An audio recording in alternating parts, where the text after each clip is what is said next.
Move on to the next session, which is our panel session on digital loan collection, the next big thing in banks. And finally, another unique panel session. We have seen about lending, we have seen about customer experience, we have seen about payments, we have seen sessions on fraud. We saw a very unique presentation by Gautam on GPT for banking and finance, and now loan collection.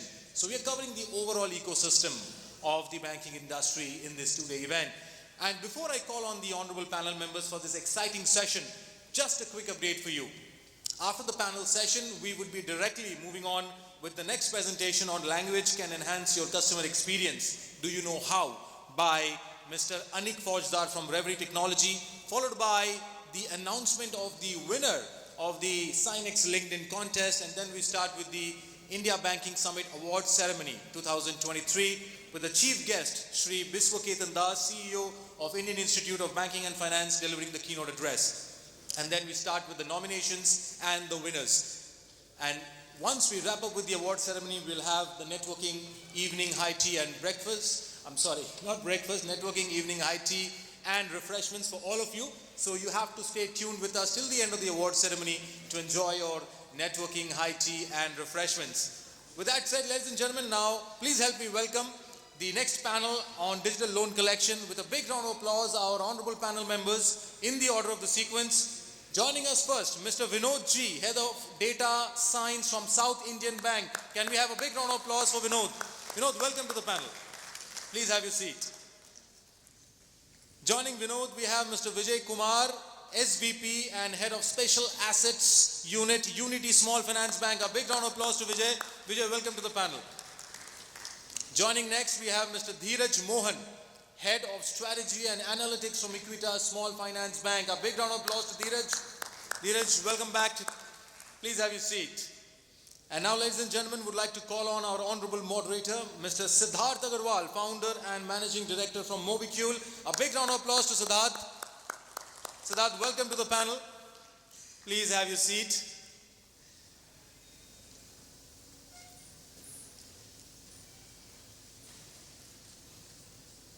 And ladies and gentlemen, joining us again, we have Mr. Cyril Mohapatra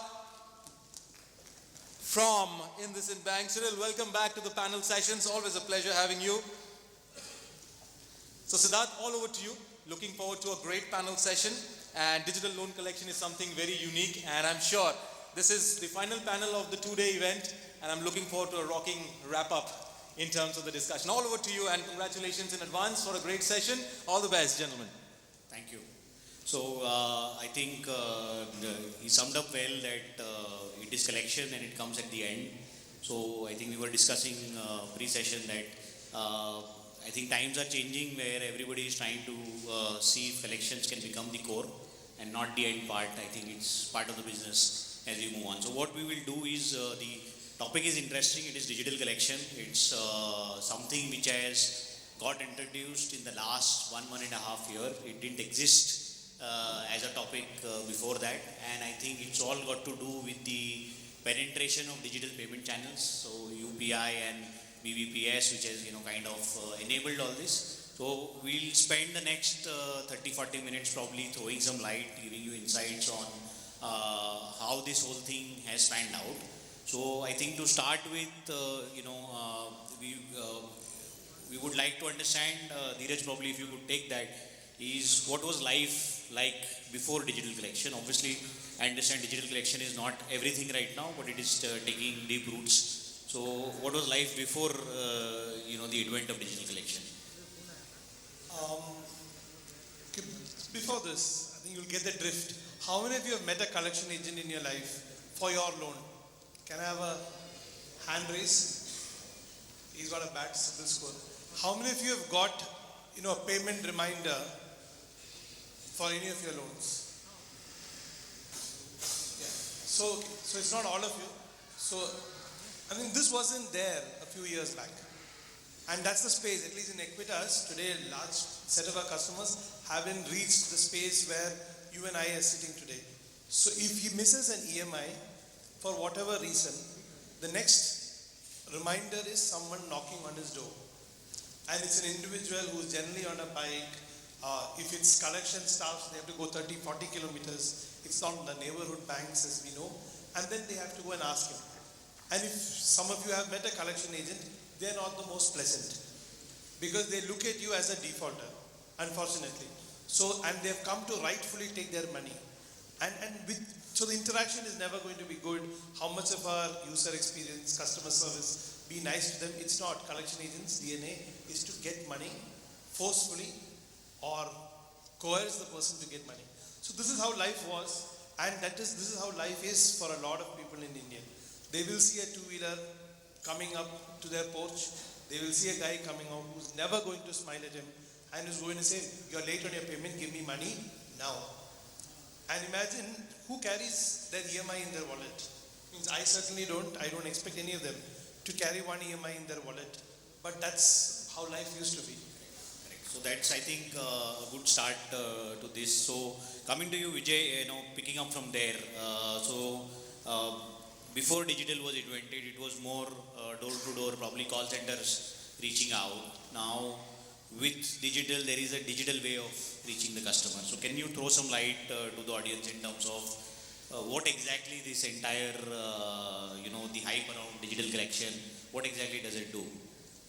Digital collection enables you to collect your money much before the amount is due by reminding them well in advance. Either a message goes to you, or a voice message goes to you, or an email goes to you, or a WhatsApp reminder goes to you. And that is one way of ensuring that the money is collected by the bank in time. The next is, let's say somebody missed the due date. Then how do you reach out to that? So one, you have voice blast, you have SMSs, you have WhatsApp, you have email blast. And what helps them is the payment gateway enabling them to make the payment instantly as they wish. If somebody has missed the payment for whatever reason, and if they want to make the payment immediately, your ecosystem helps you to make the payment immediately clicking on the link. So it makes the experience is really smooth, and the payment is also made seamlessly. So digital collection or digital intervention in collections has made life easy to the bankers in many ways. And thanks to the fintech innovation which continues. Correct. So I think banks were already sending notifications, right? They were, so I think we are all used to getting reminders already. So what you probably touched upon was through various digital channels, because the customer is now more digitally savvy, right? So you're reaching out to him through an SMS, email, WhatsApp, a voice bot, and an IVR, and you're making it convenient for him to pay by embedding a link. So I'll push the question further, so how is this whole thing making it more customer centric? Cyril, maybe you want to pick up on that. So I think we are moving towards where the loans, we are saying the customer is the center of the loan, and we are building the entire loan cycle around the customer. Collection obviously is again customer centric, but how do you make it more customer friendly and probably customer centric, whichever topic you could touch upon? So I'll slightly, go behind and, go to Dheeraj's point that, collections have never been, has never been a pleasant experience, right? In the entire, over the last few years, many institutions and banks have carried out digital transformation, but this is unfortunately one area where people have never thought from a customer perspective. Although it is, the customer is right there in the center, but we never give, this business has never given any kind of an experience which would say a wow experience. Because why? Because we are supposed to collect the money. Now, recently, over the last few, maybe a year or so, I think, people have realized that this is also an area where, it can be more focused on the keeping the customer in mind. However, this also requires that the entire stitching, which means, right the time he is making a payment digitally, how real time it is getting updated at the back end so that he doesn't keep on getting reminders. I will not take the name of the bank, but I have a scenario where I am continuously getting physical reminders on WhatsApp that has the payment been done, despite of the payment has been done. So obviously that is not a great customer experience. Nowadays, for me, the best use case is, you have your registered WhatsApp number, registered in your system, and there are these automated alerts which comes maybe 1 week. And the same, and if you have got WhatsApp banking enabled, you can just make your loan payment through WhatsApp itself, using UPI. I think that's one of the most simpler way, and it also gets updated real time, and you stop getting these messages or reminders again and again despite of making the payment. So one is making the customer feel, or associating with the customer that yes, there is a payment which is supposed to be. You can orchestrate the messages in such a way that it does not become an irritating factor for the customer. Second is in your app itself, in your mobile banking app or in your payments app, you embed the payment feature itself upfront and give the customer the choice, how he wants to make the payment. And even if he wants to close the loan or he wants to foreclose the loan, give that option to him. But let the customer decide, of course, keeping all your guidelines in place. But give that flexibility to the customer and make the journeys in such a way that it does not become an inconvenience to the customer. So you are basically saying, I think Dheeraj pointed out in a more polished way. But if I have to put a word, so far collection was the ugly business, right? So you are trying to make it non-ugly because there isn't a human that is interacting. You are just interacting with the system. So you do not have the stress of somebody probably bothering you, reaching out to you. From the bank side, you are doing your job of reminding the customer, making him aware that if he is not paying, his credit score is getting impacted. You're doing all that, but you're trying to do it in a more, a completely non-human manner, reaching out digitally on his probably preferred channel. So WhatsApp, as you guys, I think it's become a very common way of reaching out to the customer where the links come in. Now, if we have to build this further, right? So obviously it is early days right now.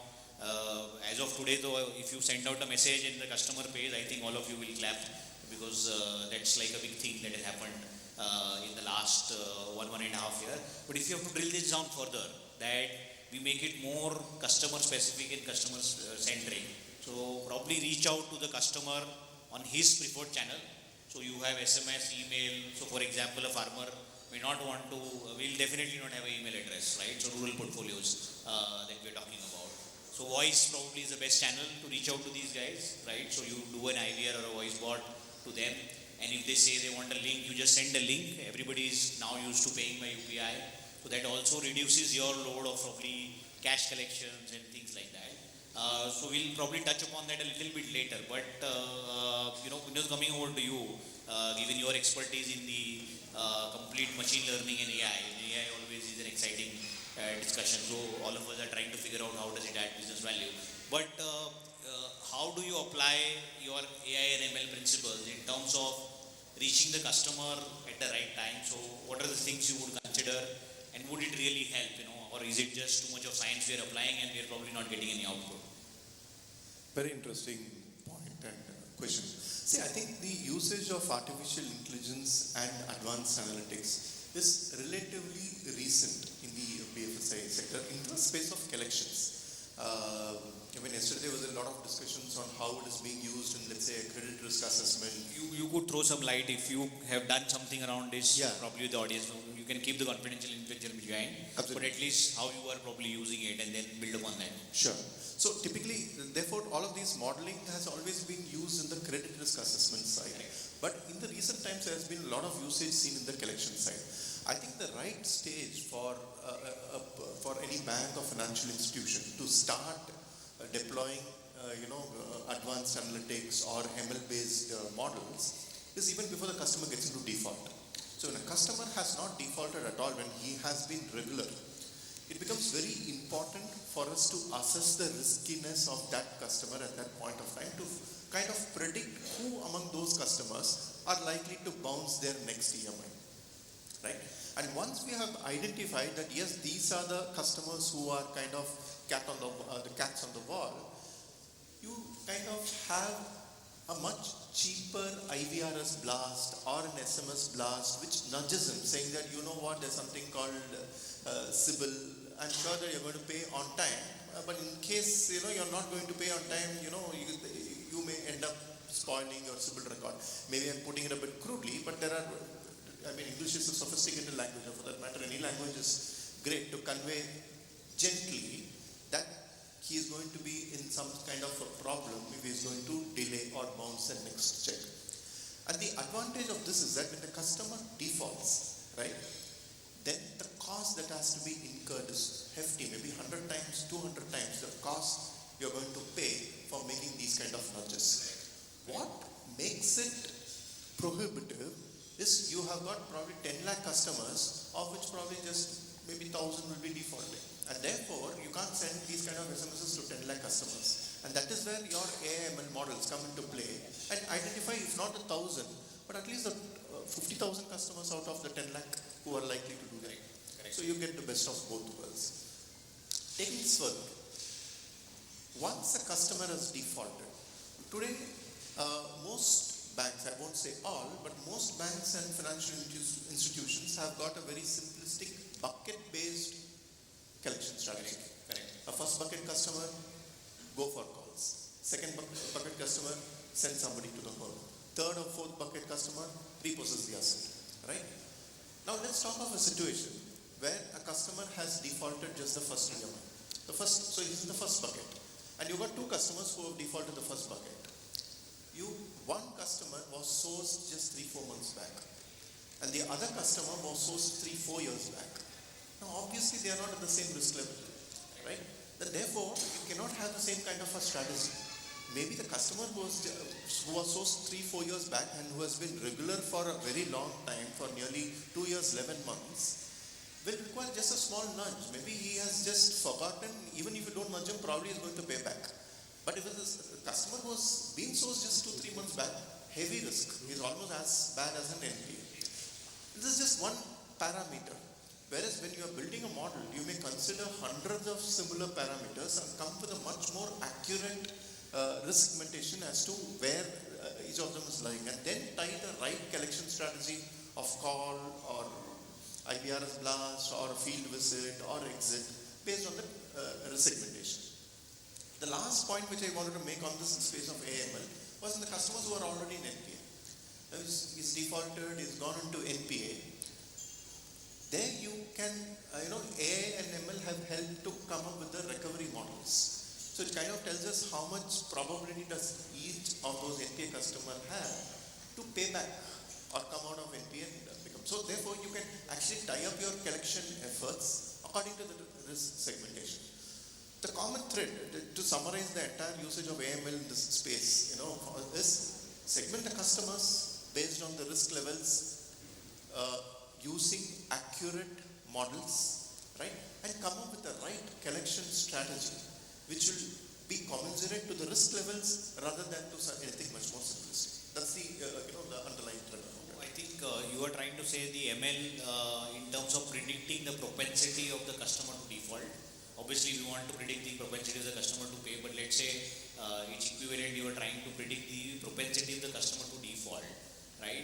Now, how is it wishful thinking that we say that we will be able to also, by ML, able to determine which customer, so I think we discussed language, which customer needs to be contacted at what time, in which preferred language, through which channel, right? Because it's a complex mix. We heard IVR, we heard SMS, WhatsApp. So is it going to be possible somewhere down the line? I'm sure there are already people who claim to do that. But is it wishful thinking? Number one. Second, is it possible to get to that level of detailing in terms of the customer? Third question is, even if we get there, or a related thing, is it worth all the effort?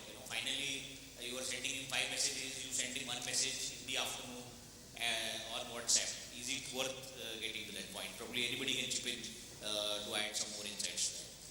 In my view, it's absolutely possible. Depending on the size of the financial institution and the kind of data churning which happens, maybe some institutions can make the machine learn faster. For the smaller organizations, it could take some time, but there are enough inputs that are available in the market today, which can actually make this possible even to the smaller banks. But definitely it is possible. Dheeraj, you want to add whether it is worth it to get to that level? So I'll tell you, everything has an ROI. Otherwise, we'll discuss it and then we'll write a white paper and it'll never get done. At least what we've seen is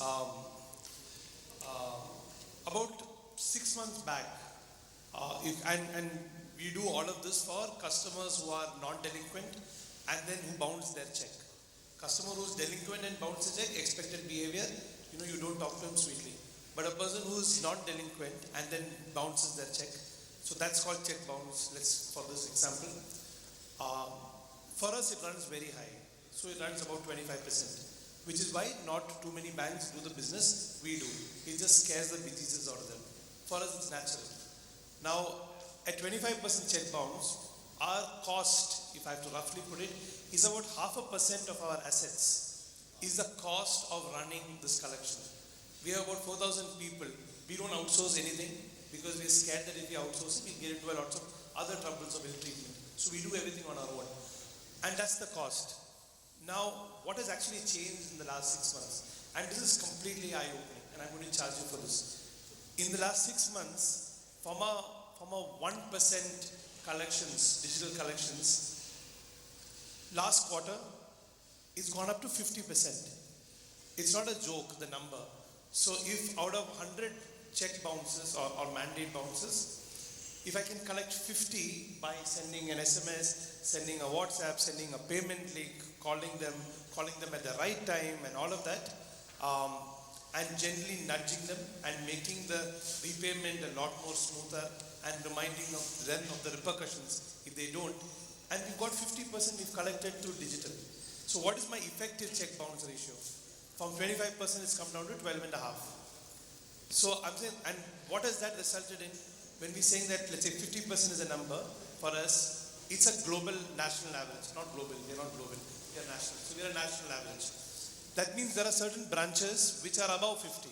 So what we've now done is, branches which are above 50, where they've seen 70% of their collections have come through digital, what does it actually meant? That one collection officer has been asked to stop doing collections and he's moved to a sales officer role. This is actual moving assets to protect. So that's real ROI. That's real ROI for you. Yeah, so I think it's moving the needle now, and it's just going to get a lot more smarter and a lot more intelligent and a lot more, I think, self-curing will happen. Correct. Digital works well. Correct. So that brings me to an interesting part. So I think the way all of us understand the collection cycle, you would try to, earlier it was you would reach out through a call center, send a field guy, and then try to probably do the hard bucket recovery with him. So that's the 3 modes you would get into. So now there is a 4th mode added called digital collection, right? So is it true that digital collection is focused on the auto cure or the bucket X? I think a lot of you use different terms for it, but typically a customer who has defaulted and is not a natural defaulter, is defaulted due to some miss out or some minor cash flow or something, and he wants to pay, and you have made it convenient for him to pay. Is digital only effective there, and is it more effective? So I'm assuming the 50% number that you quoted was more on the auto cure side, basically. As it moves deeper in this, so definitely digital has a role to play. Does the role diminish, and how would you kind of interchange or use all mediums? So once, like you said, self-cure or maybe within 30 days of delinquency, all these modes work fantastic and the resolutions are very high. Like you said, 50% or maybe it can push up to 80 or 90. But once it crosses the threshold of, let's say, 30, then you have to move from digital to phygital. There needs to be a combined effort. I think we are yet to crack a code which can deliver the message. You mentioned phygital. Yeah. We are in a banking conference, not a retail conference. You mentioned phygital. Yeah. Okay. Yeah. So we need to have a combination of digital and physical. So to ensure that the resolutions happen in that segment of customers. So and another important blind spot that we have for the entire digital thing, if your credentials, like your contact number or your email, if it is inaccurate or the customer has changed these credentials, your entire effort goes futile. then you have to go back to the the Stone Age, so to say, that you have to go and knock the door. Yeah, it's today not moving the needle. So someone who has missed 3 EMIs, collecting digitally is very, very difficult. Numbers don't prove it.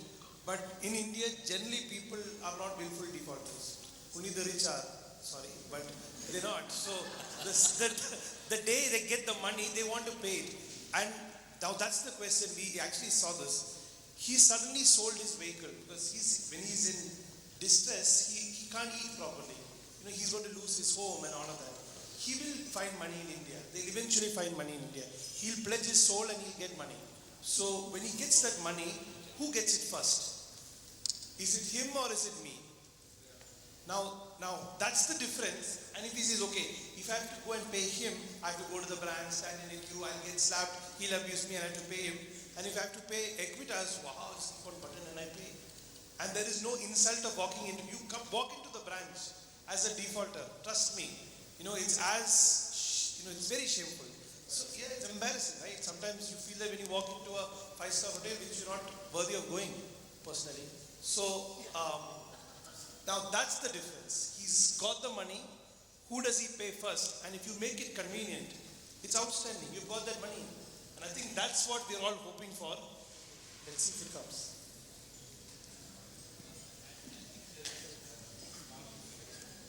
Convenience could be one of the things, but what actually makes the decision is what is the most important thing for him. Now, if he has a default in personal loan and home loan, you know for sure where the money is going to go, right? So that also plays.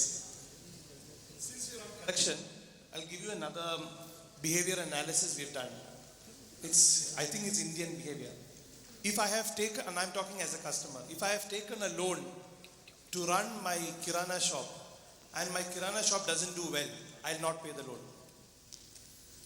It's simple. I'll pay my gold loan, I'll pay my home loan, I'll pay my car loan. But why should I pay the loan I've taken to run the business? Business is not doing well, I'll not pay that loan. So India, actually we have this strong correlation to the purpose of taking the loan. We don't need a CA's end-use certificate. But we actually see this happening. And that's the pecking order of his repayment. If he's taken a loan to run a business done bad, I'm not paying the loan. So I'm saying this is very strong, irrespective of the social economic status you are in. So since we are on the topic of various loans, how easy or difficult is it getting with the new and fancier ways of lending?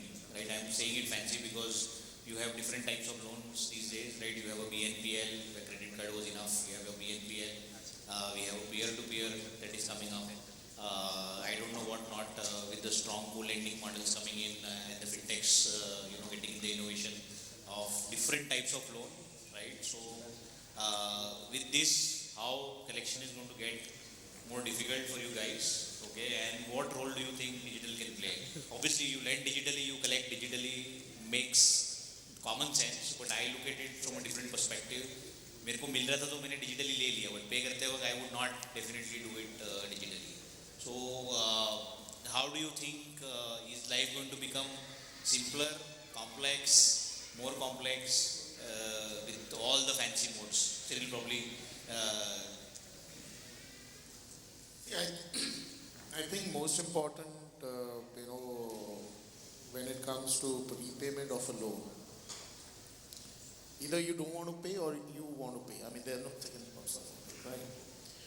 Now, I think while we are making life easier for him to giving an option to make digital payment, pay his loan digitally, I think most important is the continuous engagement that you have with the customer of making him understand that what happens if he doesn't pay his EMI or doesn't pay his loan on time. And that awareness, I think, is now getting started, but till at least a year back, no one had taken an effort to even make a customer understand that what are the repercussions of not paying a loan. Today, if I have to take one example, say, look at what Cred is doing. Cred continuously keeps engaging with you on the app and keeps on telling you about, hey, there are some hidden charges. I mean, he makes you feel scared that, look, pay on time, but also look at these things where you are actually losing money. And as a customer, I don't want to lose my money, right? So I make those payments on time. I get those messages that there are these hidden charges, and if you don't pay on time, you will be paying these charges, or you pay your principal amount slightly extra. Those are the engagement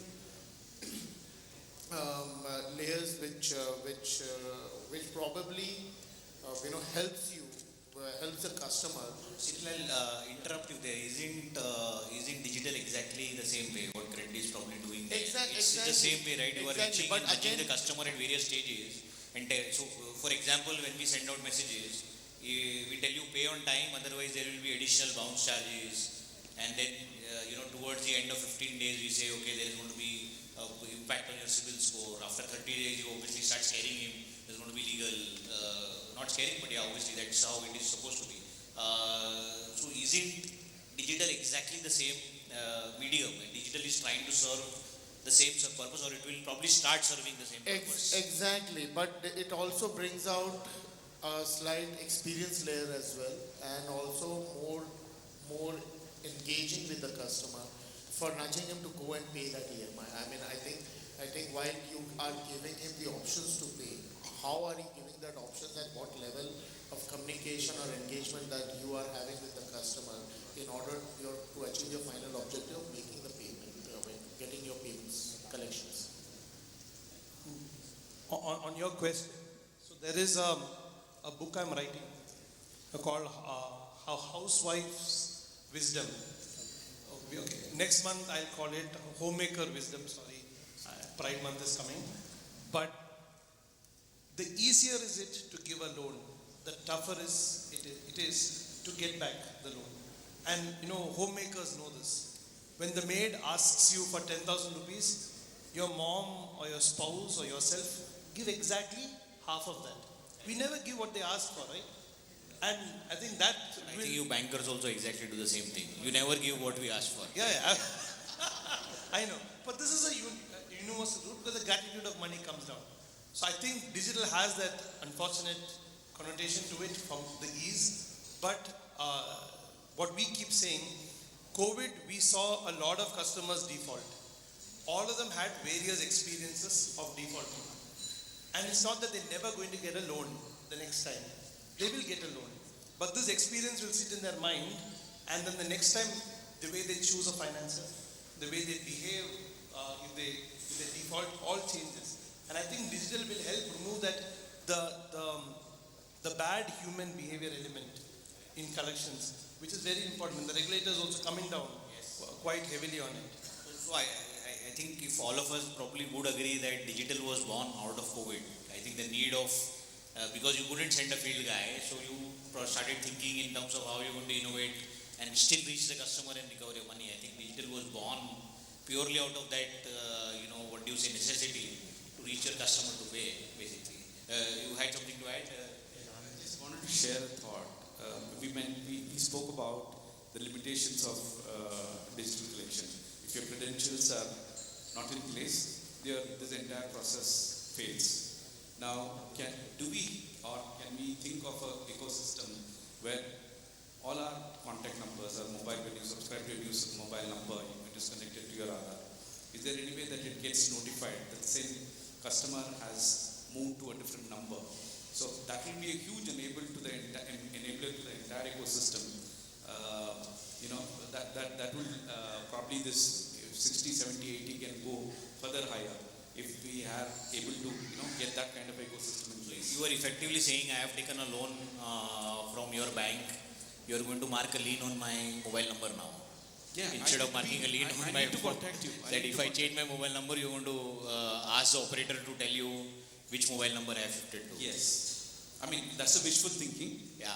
So it's an interesting thought, I think, and we will have to probably look at how, I think, there is a central body called RBI which probably has a lot of norms around this, and probably we can touch upon a little bit on what are the regulations that kind of apply to digital.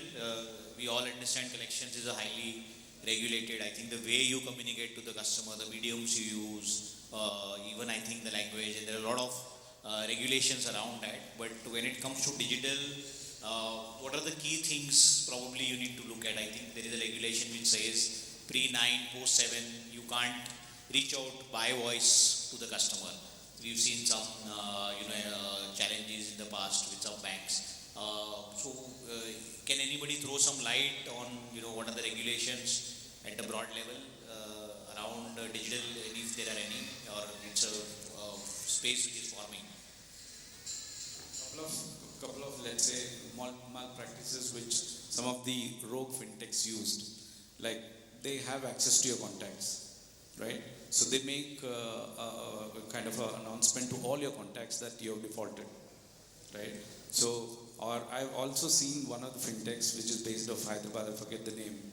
So they had sent some obscene messages and pictures to family groups, So that causes such a huge social humiliation. Is that something which within is the law or with the RBI regulation? Yeah, I mean, a little bit vivid over there. That's why it is happening, or is it something which is not allowed? It's purely non-compliance. Nowhere that you're allowed to do right? non-compliance, Yeah, and you are using methods which are not allowed.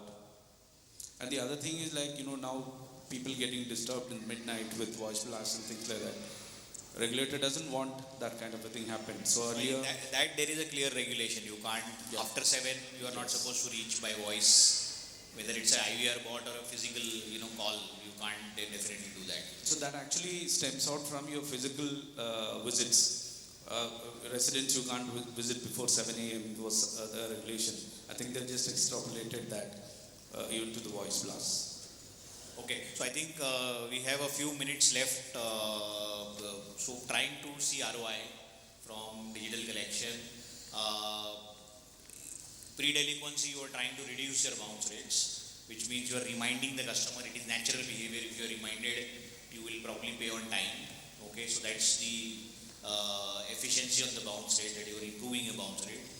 Post-delinquency, it is how quickly you can recover. So I think we may heard Dheeraj mentioned that it went from 2 to 50%. I think there should be a case study on this. It's a huge improvement. So what is the efficiency in terms of cost? One is definitely the collection efficiency. How is digital helping you guys to bring down the overall cost of collection? I heard Dheeraj mentioning 0.5%. It's a very important matrix that I will take back definitely. That 0.5% of your total disbursement or whatever the loan that you have given is going in as a cost of collection. So how digital is helping you bring down digital collection, bring down the overall cost, because I think money saved is money earned, right? So that's how it is. So you want to throw some light? Yeah, please. So I think AI and ML has played a huge role in improving the efficiency, and I'll explain how. See, for example, going back to the same example where we, before digitization, we go to the broad bucket-based collections. You had to incur the cost for all kinds of customers in that particular bucket. So, which means for the easiest of customers or the safest of the customers, also you had to incur the same cost as the toughest nut who is never going to repay in spite of all the efforts. You still had to incur the cost. What AI and ML has actually helped with the risk segmentation of the customers is that those customers who are the quick kills, you can go for the cheapest IVRS blast or the SMS blast, and literally at zero cost you're going to ensure that the customer is actually going to repay. The toughest nuts, who is you can literally give up on them and go for an exit strategy. You don't have to put your good money behind bad money again. You just go market for an exit and try to either repossess the collateral or try to go for a settlement or sell off the loan to an ARC, whatever. It's only the customer who are the medium risk, where your efforts are probably going to yield results, is where you are going to put your money on. So I think that is where AML has literally improved the efficiency of that. Can anybody put a number, maybe a relative number, that by how much the cost can come down? Maybe half, 1/5, basically, compared to your other channels, which is call center, field. I'm sure against field it would be big, but if you have to compare with call center, Is there a matrix, a broad number? If let's say your IVRS or SMS blast is a value of X, right? Can vary from organization to organization, but my own estimate is that the call center would be something like 3X. Your field collection can be anywhere from 10X to 15X. 100X if I'm not mistaken. Absolutely. Yes. Yes. So that's the kind of variance which you are seeing in terms of the cost that's going to be invested per customer. And therefore, it's very important that we deploy AML to get the best out of it. It's kind of a no-brainer that you would have to take this as the first reach out to the customer. Whether you use it as a early warning signal to remind the customer or decide to reach out to the customer, it would be always a first step before you try any other step, because one, it is customer centric, two, it is cost wise more effective. If it is recovered, nothing like it, because then you are recovering the money faster at a cheaper cost of it. So is it like a no-brainer for everybody to move forward with? Yes, so there is one more cost which actually gets built in, which I think is very negative and it needs to get addressed. I'm sure regulations will. Today, if you have to pay your electricity bill through a bill payment kind of a portal, there is a charge. You're talking about the charge for the payment gateway. There's a payment gateway charge, right? Correct. Yeah, so that has to be I think in removed. utilities you end up paying that as a convenience fee, right, Absolutely. to the customer, basically. For loan payments, that has to come down to zero. You cannot So charge. you don't charge your customer Yeah, for that. it's not us. I'm saying somewhere the regulations need to come in. Like for UPI payments, I don't think there's any MDR, but that has to come down to zero. You can't make money out of this. This is blood money, and I think regulations have stepped into many places and have had opinions on it. But I don't think payment gateways should make money out of this. And if that gets enforced on their own, they wouldn't. They're all capitalists. But if that happens, then you've got existing infrastructure immediately opening. Why should cost of collection be 0.5%, 1% to go and collect money from the poor? Poor means anyone who's defaulted doesn't have money. So I think regulations have to come in and let them not make money in it. You're in the business of lending, and I think that has to come back from doing lending, but in the business of collection. I would put a different view. I don't come from a payment gateway background, but then that's the payment gateway's business, right? He has to recover Cost the of money. doing business. Cost of doing business for the payment gateway. As a bank, it is your cost of collection, right? Which is anyways you are trying to reduce by doing it digitally. So it could be one way or the other. Something which we would be, I think I'm sure the audience would be curious to know. As a bank, do you charge this to the customer, or do you eat up it as a cost of collection at your end? Yes, so I can just speak on Equitas. What we do is, if you bounce a check, we charge 200 rupees called field visit charges, and that accumulates over a period of time, and that becomes leverage for us, saying that okay, your charges over and above your default is 20,000 rupees, but your loan outstanding is just 5,000 rupees. Why don't you pay it? I'll waive off this 20, and it always works because I have a legal right on that 20,000. But we don't want to make money out of it. Absolutely. So you just say, okay, I'm waiving off 20, you pay your 5, and it works. So we really don't earn money out of it net, but we change behavior out of it. But my point was, if there is a public infrastructure like a payment gateway, they should not earn from this. So I think we are ending on a good note that you are a good banker and you are not going to charge your customer for making it convenient to pay, basically. Great. I think we had you probably want to add something to it, please. In fact, I had, just taking a cue from Dheeraj, while you are absolutely right that the payment gateway should not charge the customer, I have a point to add over here. We are incentivizing the customer to spend a lot on cards and giving reward points. Has anyone thought of incentivizing the customer to pay on time? So that's good food for thought, basically, especially for people who are on the collection side. Again, there could be challenges in terms of regulations, because I understand it's a highly regulated space overall. But I think it's a good thought. I think food for thought for a lot of us in the audience, probably anything else anybody would like to add? Do we have time for a question? Or we are already over time. Yeah? Yeah. All right, so thank you so much, panel members. Now I open the floor for quick questioning. So please raise your hand and please do introduce your organization and the question to which panel member. You will get the mic. Please raise your hand if you have a question for this wonderful panel.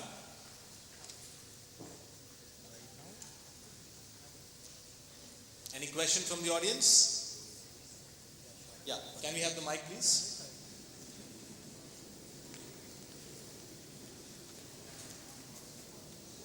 Hi, I'm Deepak Malik from Yes Bank. So, digital loan collections, as you all rightly mentioned, it has really made life for bankers easy in terms of collecting money. While I can understand metropolitan areas, urban areas, like because customers are learned, they are very literate. So, what is the efficacy of digital loan collections in, let's say, tier 3, tier 4 cities or rural areas? Any particular panel member? The question is directed. Yeah, anyone, I believe anyone. So Siddharth, maybe you can take a call. Airtime for me. So, 80% of our loans are in geographies you mentioned, which is why I have a right to claim to the mic. It's very strong. Data connectivity, everybody's got a smartphone because smartphone, beat boredom nowadays. Its penetration is very, very good.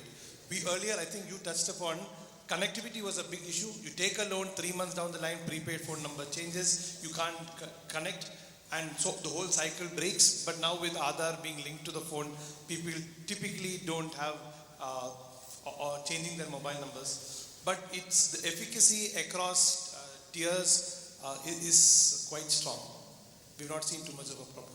I think one thing I would add there is, if you remember when we began the session, the whole reason why the efficiency is improving and changing on digital collection is to do with the entire ease of paying by UPI. It's effective on the lower EMIs, maybe less than 30,000 probably. Banker will give you a better understanding of that, but let's say it is below 30,000. Definitely for the larger EMIs, people would not pay digitally, there would be, and the reach out also is different in that case. So definitely, I think from whatever we've also seen, the efficiencies are much better. And I think we heard Dheeraj saying that he has ramped up to 50% almost. So that's definitely that the efficiency is there. It may not be in all the cases, but I think there is definitely fruits to be borne over there. Thank you so much once again. Any further question to the panel? All right, I think then we are good to wrap it up. Ladies and gentlemen, a big round of applause for this wonderful panel on digital loan collections. And now I would request Siddharth, who is also our honorable moderator, if you could felicitate the panel, and team Mobicule also has some exciting goodies for our panel members. So we'll start with Mr. Vinod Ji. A big round of applause, ladies and gentlemen. Mr. Vinod Ji, Head of Data Science from South Indian Bank. Thank you, Vinod, for your wonderful contribution in the panel.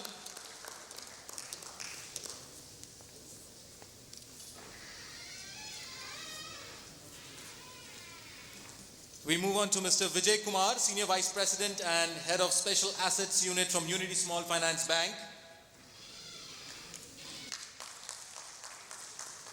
Vijay, thank you so much for your wonderful contribution in the panel.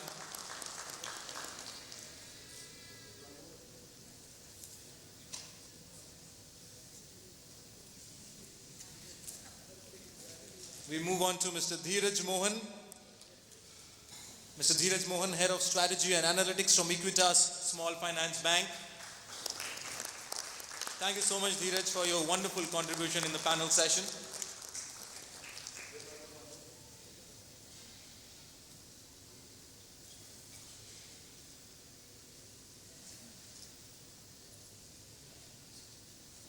Moving on to Mr. Cyril Mohapatra, Senior Vice President and Head of Digital Banking from IndusInd Bank.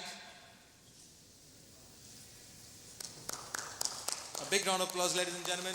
Thank you so much, Cyril, for your wonderful contribution in the panel session. And we thank Siddharth for wonderfully moderating the session. Would request the panel members to kindly come forward for a group photograph, and Siddharth, please join them. A big round of applause, ladies and gentlemen, once again for this wonderful panel of experts. Our final panel session for the two-day summit, and what a wonderful panel we had. Digital loan collection, next big thing in banks, wonderfully moderated by Mr. Siddharth Agarwal.